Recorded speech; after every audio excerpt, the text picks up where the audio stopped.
Partir au Burkina Faso, c'est s'élancer à la découverte de l'Afrique de l'Ouest profonde et authentique, bien loin des circuits touristiques traditionnels et des stations balnéaires de la côte. En effet, situé à l'intérieur des terres ouest africaines, le Burkina Faso ne possède pas, de l'extérieur, d'attrait touristique majeur. Et c'est justement cela qui fait son charme et sa force. Car une fois qu'on explore ses routes et sa brousse, le pays recèle d'une multitude de lieux, de paysages, de traditions, et de cultures à découvrir. Dans cette vidéo, nous vous montrons les différents endroits à visiter au Burkina Faso.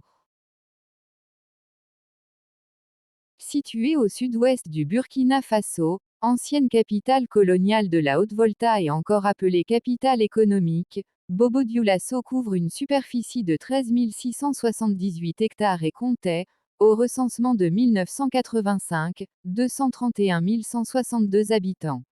Le taux de croissance annuel sur la période 1985 à 1995 étant environ 7%, la population atteinte en 1995 était 412 000 habitants. Au recensement de 2006, la ville comptait 489 967 habitants et plus de 1 050 000 habitants selon les enquêtes de l'INSD de 2016. La commune de Bobo-Dioulasso est administrée par un maire et un bureau élu au sein du conseil municipal pour une durée de 5 ans. La ville jouit d'un climat plutôt doux. Les mosquées sont les lieux de culte les plus nombreux dans la ville. La grande mosquée de Dioulasso-Ba est construite en 1880 et représente un symbole du Burkina Faso. Il y a aussi des églises et des temples chrétiens, archidiocèse de Bobo-Dioulasso, Église catholique, Association des églises évangéliques réformées du Burkina Faso, Communion mondiale d'églises réformées, Assemblée de Dieu, Deeper Life Bible Church, Centre international d'évangélisation, Mission intérieure africaine. Les cascades de Karfigela ou cascades de Banfora sont une série de chutes d'eau le long du fleuve Comoé au sud-ouest du Burkina Faso. Situées à environ 12 km au nord-ouest de Banfora, elles tiennent leur nom de la commune de Karfigela. Elles constituent l'un des sites touristiques les plus importants au Burkina Faso. La région des cascades tire son nom de ces chutes d'eau. Banfora, ville frontalière de la Côte d'Ivoire, dispose d'un climat doux et d'une végétation comparable à celle des pays côtiers permettant de le nommer sans en abuser la Côte d'Azur du Burkina. Mais au sommet d'une colline, se laisse admirer les fameuses cascades qui font la fierté de tout Banfora. Les cascades de Karfigela ou cascades de Banfora sont une série de cascades le long du fleuve Comoé au sud-ouest du Burkina Faso. Elles sont situées à environ 12 km au nord-ouest de Banfora et constituent l'un des sites touristiques les plus importants au Burkina Faso. La région des cascades tire son nom de ces cascades. Dans la chaleur de ce mois de mai, entendre le son de l'eau qui coule au loin est en soi une délivrance. Une dizaine de baignoires naturelles et de bains à remous remplis d'une eau limpide et glacée vous y attendent. Les dômes de Fabédougou sont de véritables édifices de plusieurs mètres de haut construits par la nature. Situés à une quinzaine de kilomètres de la ville de Banfora, les dômes de Fabédougou se laissent grimper avec plaisir. Le dôme est défini par le dictionnaire comme un sommet semi-sphérique de certains édifices, en forme de coupole.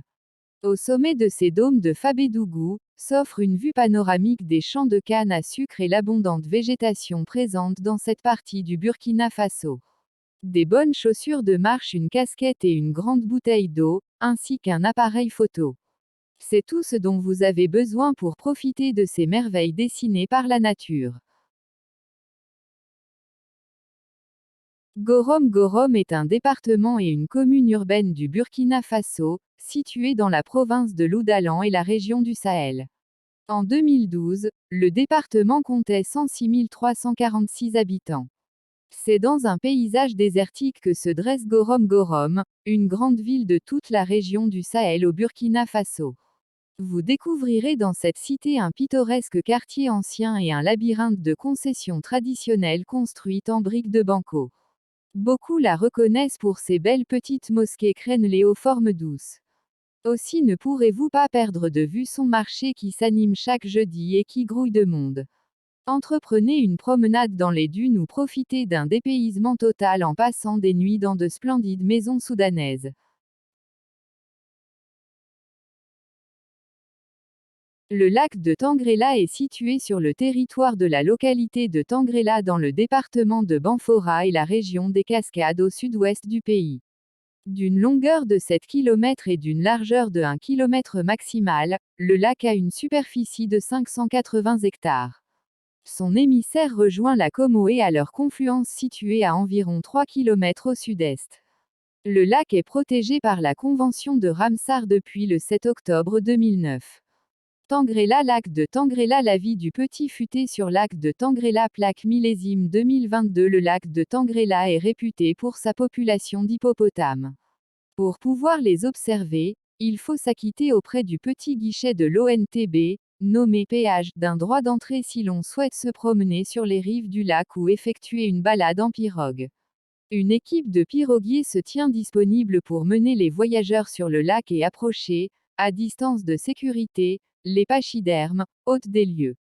Bien entendu, en fonction de l'heure dans la journée, il est plus ou moins facile de pouvoir les observer. En saison sèche, les chances sont très bonnes, le lever de soleil, au milieu des nénuphars, ajoute encore plus de magie à la sortie. En saison pluvieuse, il est conseillé de privilégier le lever ou le coucher du soleil. Question sécurité, les villageois connaissent les limites d'observation à ne pas franchir et vous proposeront des gilets de sauvetage. Il est d'usage de laisser un pourboire au piroguier.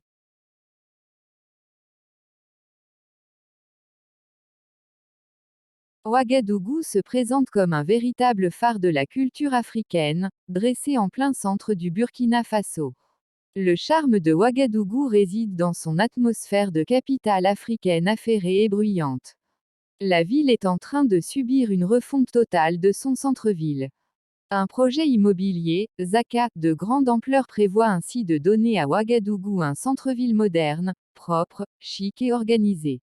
Ouaga la Belle, comme l'appellent familièrement ses habitants, est une ville qui ne manque pas d'atouts pour charmer le touriste qui s'avance sur la terre des hommes intègres. Avec son ambiance chaleureuse qui se traduit à travers l'humour et la gentillesse de sa population, vous êtes sûr d'y vivre un séjour inoubliable. Capitale du Burkina Faso, Ouagadougou est le principal pôle, le cœur économique, administratif et culturel du pays. Sindou est une ville du département et la commune urbaine de Sindou, située dans la province de la Léraba, dont elle est le double chef-lieu, et la région des Cascades au Burkina Faso. La ville se trouve à l'ouest de Banfora, à proximité des frontières avec le Mali et la Côte d'Ivoire, en territoire sénoufo. Tiébélé reste un petit village animiste prisé de voyageurs au Burkina Faso. Il attire de nombreux visiteurs rien que par l'architecture formidable de ses maisons. Beaucoup débarquent sur les lieux pour admirer la demeure royale de la bourgade qui demeure la plus immense et la plus impressionnante des peuples Cassena. Figurez-vous que les femmes s'attellent à peindre à la main les concessions chaque année pour ainsi redonner une splendeur remarquable à la campagne. Vous verrez les cases se disposer les unes sur les autres étalant un plan unique et formidable. De plus, vous profiterez des services d'un guide qui vous contera l'histoire et vous fera passer d'agréables moments. Bouna est une localité du Burkina Faso située dans le département de Windigi, la province du Loroum et la région du Nord. La ville de Bouna est située dans la région boucle du Moun du pays Burkina Faso.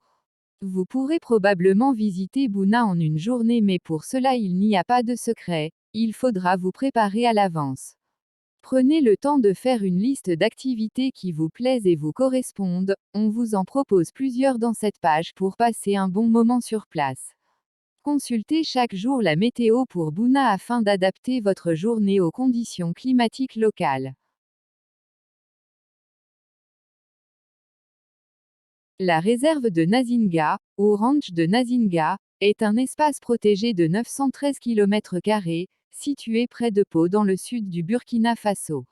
Elle résulte de la nationalisation par l'État burkinabé du ranch de gibier de Nazinga, fondé en 1979 par les frères Robert et Clark Lundgren. Ces deux naturalistes ont expérimenté un concept nouveau à l'époque pour l'Afrique de l'Ouest, le ranching, qui combine le tourisme de vision et la chasse contrôlée.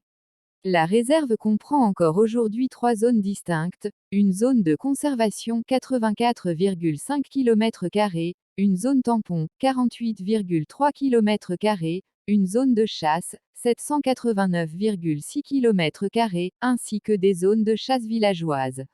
Elle jouxte la forêt classée de la Sicilie, 327 km², qui est également exploitée pour la chasse.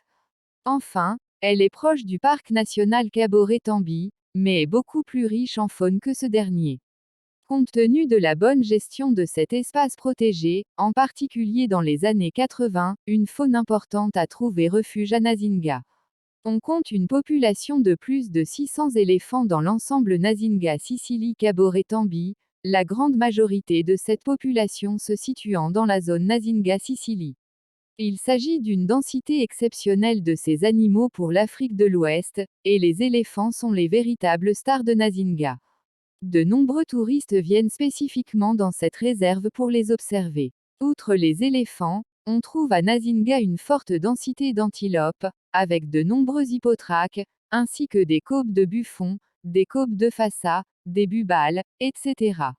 Les buffles sont également présents dans la réserve. Enfin, on peut y observer les trois espèces de singes de la région babouin, vervet et patas, de nombreux crocodiles dans les mares, ainsi qu'une avifaune importante.